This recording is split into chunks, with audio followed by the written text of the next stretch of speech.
Olá, alunos da segunda série do ensino médio, segundo C e segundo D da Escola Tsuya.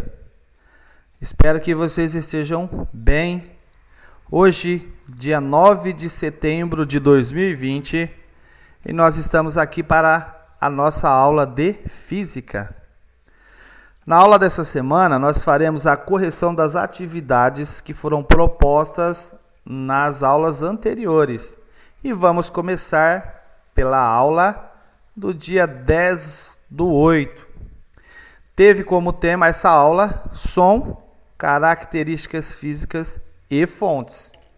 Lembrá-los que vocês teriam que assistir a aula no centro de mídias e depois realizar as atividades propostas. Então vamos lá. Atividade 1. No dia a dia nos deparamos com diversos sons. Hoje, por exemplo, você deve ter ouvido diversos deles, até chegar à escola ou mesmo dentro da sua casa. Até porque nós estamos em período de distanciamento social ou caminhando aí pela rua onde você mora.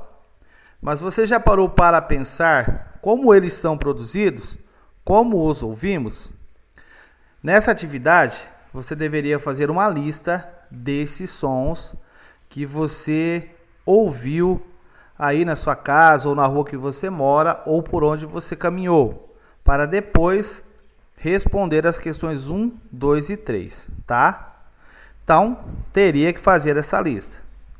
A questão número 1. Separe os sons listados acima ou os sons que você ouviu e colocou na sua lista em agradáveis e desagradáveis e anote em seu caderno.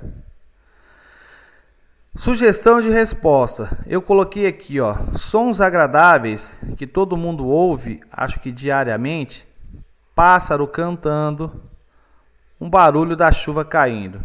Desagradáveis, buzinas, gritos, aceleração de veículos.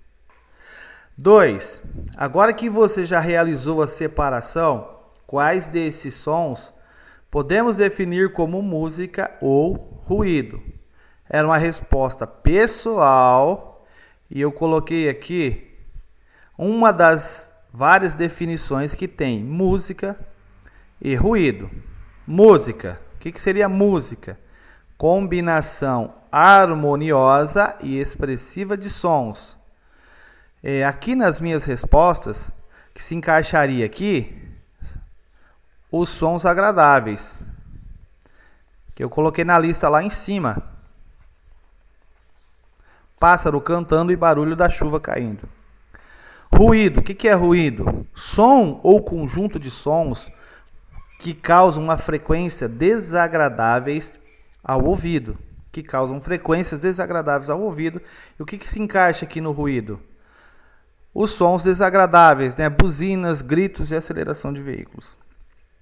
A questão número 3. Por que para algumas pessoas, certas modalidades musicais são consideradas barulho e para outras são consideradas músicas? Por exemplo, o heavy metal, ópera, a música sertaneja e etc. Coloquei aqui uma sugestão de resposta, uma resposta esperada. A opinião sobre estilos musicais é muito polêmica, devido à diversidade de preferências. Para ser música, precisa haver harmonia e ritmo, e não obstante a opinião sobre o estilo. Próxima. O que é som? Para continuar realizando as atividades, vocês teriam que fazer a leitura desse texto aqui e analisar esse gráfico do lado, esse desenho do lado. O que é som? Como é possível perceber um som produzido a certa distância? Como você acha que o som viaja desde sua fonte até as orelhas? Então teria que fazer a leitura desse texto aqui, que é um complemento da aula lá do Centro de Mídias. Vamos lá. Após realizar a leitura e análise da figura da página anterior, responda as questões a seguir. 1. Como definir som? Resposta esperada. Segundo o texto, são vibrações molecular de ar em meio elástico que se transformam em ondas sonoras e chegam às nossas orelhas. 2. É possível ouvir algum som na Lua? Justifique. Resposta esperada.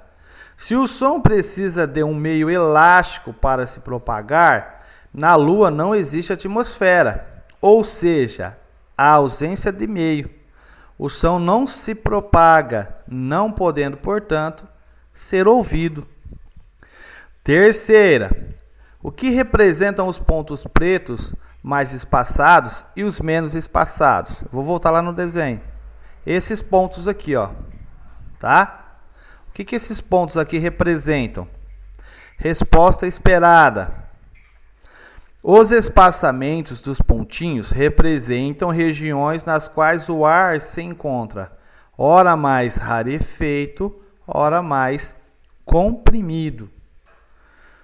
4. Observe o gráfico, que é lá do alto-falante. Qual é a grandeza que está sendo representada no eixo vertical e no eixo horizontal? A imagem traz a representação gráfica do fenômeno físico que ocorre relacionando a pressão do ar, eixo vertical, com o comprimento da onda, eixo horizontal. Próxima. Qual é a relação entre a parte da figura com os pontinhos pretos e o gráfico de pressão versus posição? Resposta esperada. Relaciona a pressão positiva com as áreas comprimidas e a pressão negativa com as áreas rarefeitas. Essa aula termina aqui a correção e eu volto com a correção da outra aula. Um abraço, até a próxima. Tchau.